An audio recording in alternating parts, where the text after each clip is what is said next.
report the chaos. We reveal the agenda.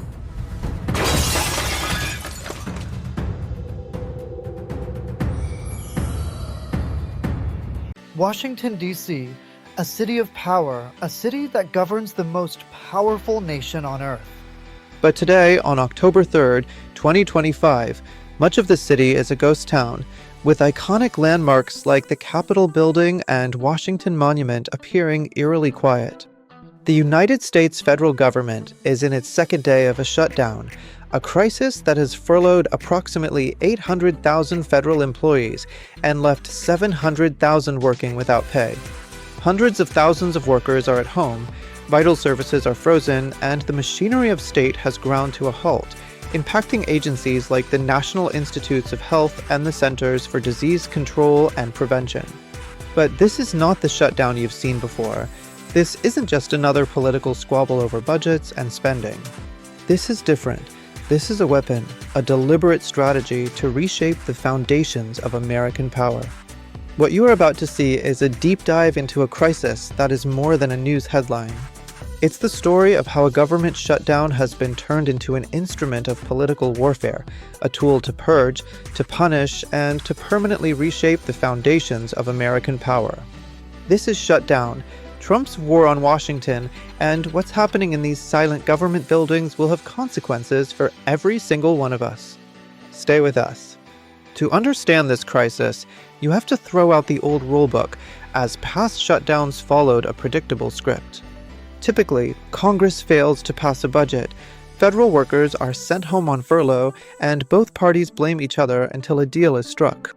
But this time, the White House has rewritten the script, departing from historical precedents like the 35-day shutdown in 2018 to 2019 over border wall funding.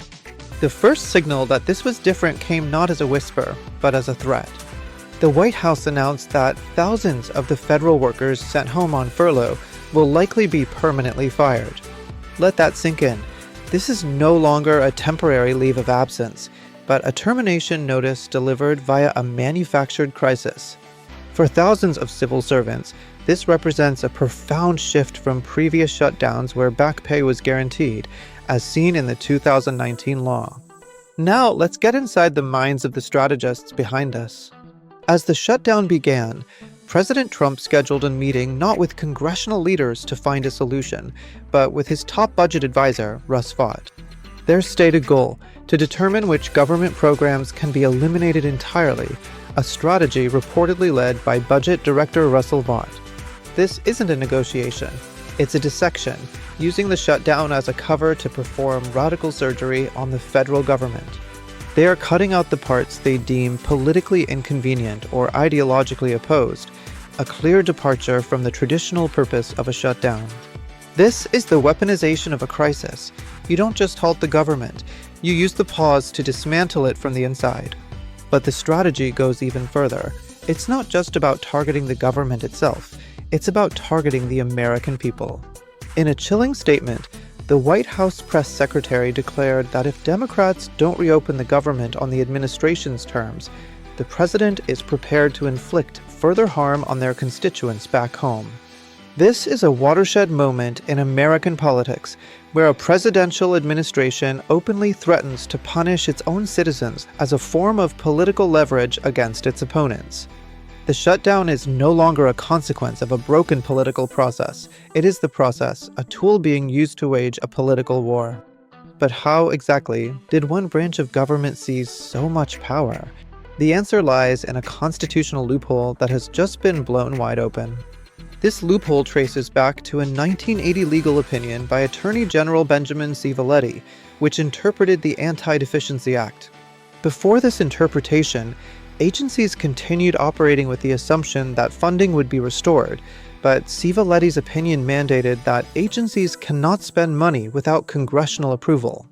This legal precedent has been exploited, transforming what was once a procedural hiccup into a potent weapon for political ends. The 2025 shutdown's impact extends beyond federal workers, affecting essential services like Medicare, Medicaid, and transportation security, which continue but face disruptions. National parks and museums may close, and delays in processing applications for passports and government benefits are expected, disrupting daily life for many Americans. The economic impact is also significant, with the 2025 shutdown potentially trimming growth by 0.1 to 0.2 percentage points for each week it lasts. While federal workers receive retroactive salaries, their discretionary spending decreases, and related GDP losses may only be partially recouped, creating a ripple effect across the economy. This situation is starkly different from parliamentary systems in most European nations, where such stalemates are rare because the executive must maintain legislative approval. The 2025 shutdown highlights the challenges of reaching bipartisan solutions and the potential for further disruptions to government services and the economy. To end this, Congress must pass and the President must sign appropriations bills to fund the departments and agencies that have been shut down.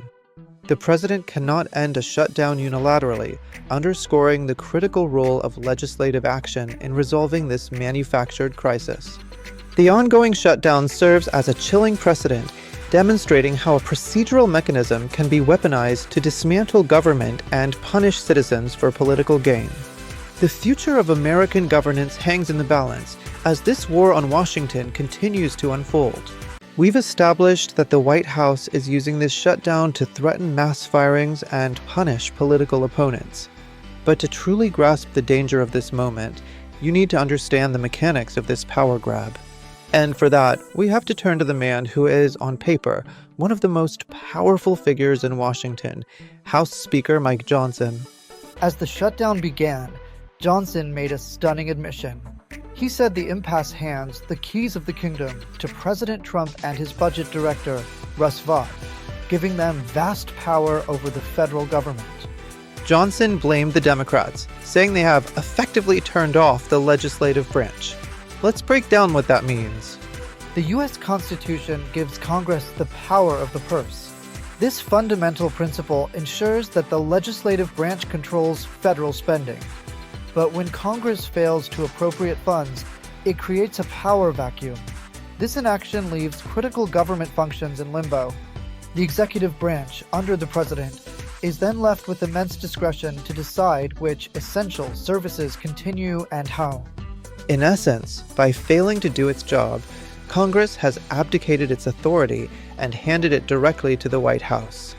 And the administration is using those keys to unlock a political hit list. This is a calculated move with significant implications. The White House has explicitly threatened to cut funding for what it calls democratic agencies. This is not about fiscal responsibility.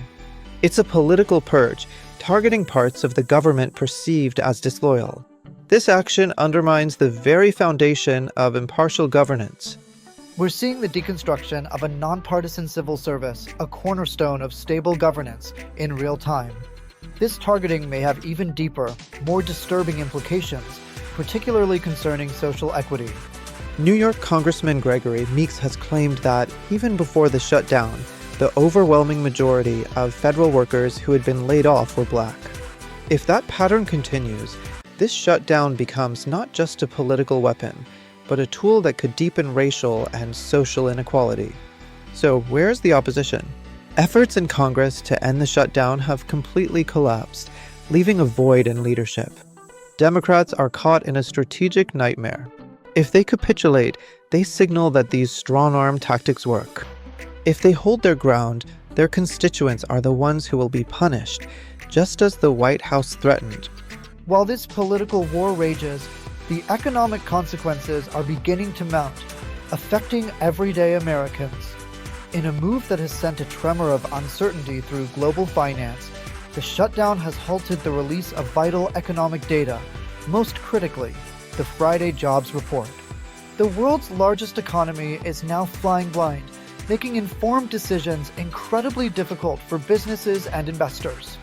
Financial markets, for now, are shrugging off the impasse, but for how long can this resilience last? This internal paralysis in Washington is no longer just a domestic issue. It's sending a signal of profound instability to the entire world. And America's adversaries are watching, observing the vulnerabilities created by this political turmoil. The ongoing government shutdown presents a complex web of political maneuvering and severe economic consequences, impacting both domestic stability and global perceptions. Let's understand to an exploration of the global domino effect, a concept that profoundly shapes our interconnected world. This phenomenon describes how a single event can trigger a chain reaction, creating ripple effects across geopolitics, economics, and societies.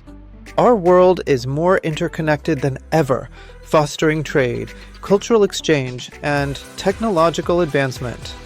However, this interconnectedness also means that shocks in one area can swiftly propagate across borders, causing widespread disruption. Let's delve into some pivotal examples that illustrate this global domino effect in action. One of the most significant recent examples is the 2008 financial crisis, which originated in the United States housing market. Subprime mortgage lending led to widespread defaults, collapsing the value of mortgage-backed securities held by banks worldwide. This triggered a credit crunch as banks became hesitant to lend, freezing global financial markets. The crisis quickly spread, leading to recessions in major economies, job losses, and a significant downturn in international trade. The interconnectedness of global finance meant that a problem in one sector of one country rapidly became a worldwide economic catastrophe. Another powerful illustration is the Arab Spring, a series of anti-government protests, uprisings, and armed rebellions that spread across much of the Arab world in the early 2010s. Beginning in Tunisia in December 2010, a single act of self-immolation by Mohamed Bouazizi sparked widespread outrage.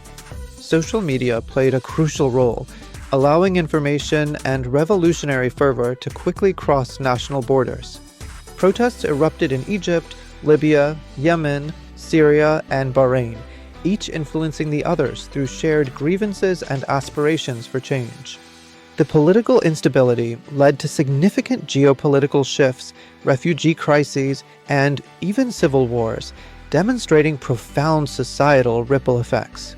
The Arab Spring underscored how social and political unrest can rapidly destabilize an entire region.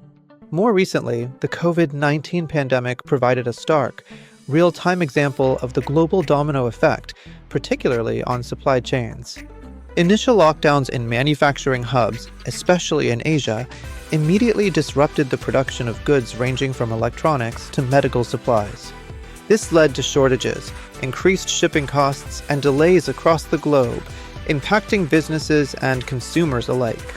The pandemic exposed the fragility of just-in-time global supply chains, where a disruption in one link could cripple an entire industry. This single health crisis demonstrated how deeply intertwined our economic systems are, affecting everything from daily necessities to technological advancements.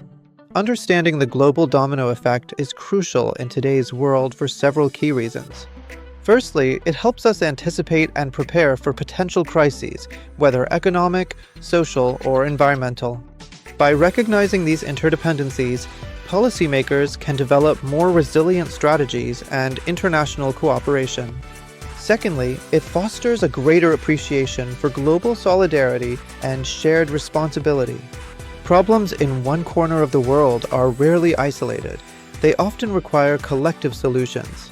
Finally, it encourages critical thinking about the long-term consequences of our actions and policies.